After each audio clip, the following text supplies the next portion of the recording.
Well, cranes are once again dotting the skyline of downtown Miami. So nice to see once again, but drawing skepticism, though, from those who lived through the last condo crash.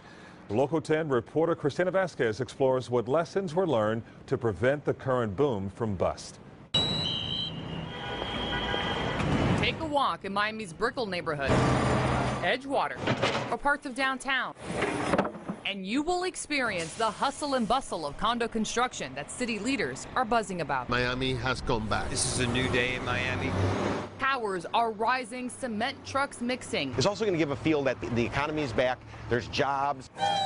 In a historic moment last week, 3 groundbreakings on 3 new projects happened back to back on the same day. We are the first building to have a groundbreaking on Brickell Avenue since the recession. You know, really, this is the early stage. This is the time to party. We're going to try to make a special stop. Peter Zalewski of Condo Vultures discovered interest in Miami's building boom was so great. I want to welcome Charlotte and Ingrid and these great Coldwell Banker people. He's now offering bus tours. And we're going to go up here and we're going to hang a right. During Art Basel weekend, we had so much demand and interest in trying to figure out what was going on in downtown Miami in terms of newly proposed condo projects. We decided to rent a bus. Description's going to be smaller units, more investor grade. We're doing bus tours now twice a day on Saturdays. The boom is back.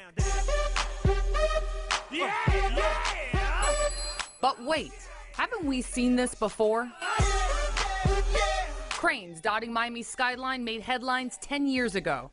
But after the buzz and bubble came the bust. The market started to collapse, so in September of 2007, the developer held an auction. At one point, buyers would come in, put a 10% down, and maybe not show up at the table. Placing deposits in different buildings. What they would do is they would wait a couple days since the market was always going up. They would raise, and then they would flip it to someone else, never having the money to actually pay a full unit. Well, I think the biggest lesson that we learned from the past cycle is that we need real buyers with real amounts of deposits. Realtors, developers, and market experts tell me this time it's different. Developers seem to have learned from last time.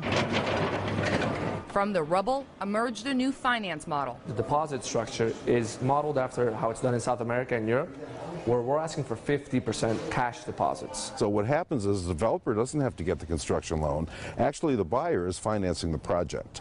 By asking that much money, you're weeding out all the speculators, all the flippers. And they're targeted towards the wealthy. Last time they were targeted towards the masses. So Joe's six-pack isn't necessarily going to be able to buy this new product that's coming online. Plus, downtown Miami has changed, morphing into a pedestrian-friendly city with new restaurants and grocery stores, making condo living now a lot more user-friendly than it was back then. So we are very comfortable in the city that this will not be another bubble that will burst. At this point in time, I would say there's no concern of a condo crash. But that being said, as the market gains momentum, watch for more and more players to get into the game. And as more and more players get into the game, that's when I think the issues start to become sort of concerning. If you think of it of a hurricane, there's a storm brewing off the Africa right now. So right now there's no real concern, but I would say Todd's talking about a year and a half, and it might be a little bit different story. In Brickell, Christina Vasquez, Local 10 News. And we'll check back then, but a large percentage of the buyers for these new condos are coming from South America. That could result in more rentals than owner-occupied units. Christina also explored what impact that could have on the market. You can find that coverage on our website, local10.com.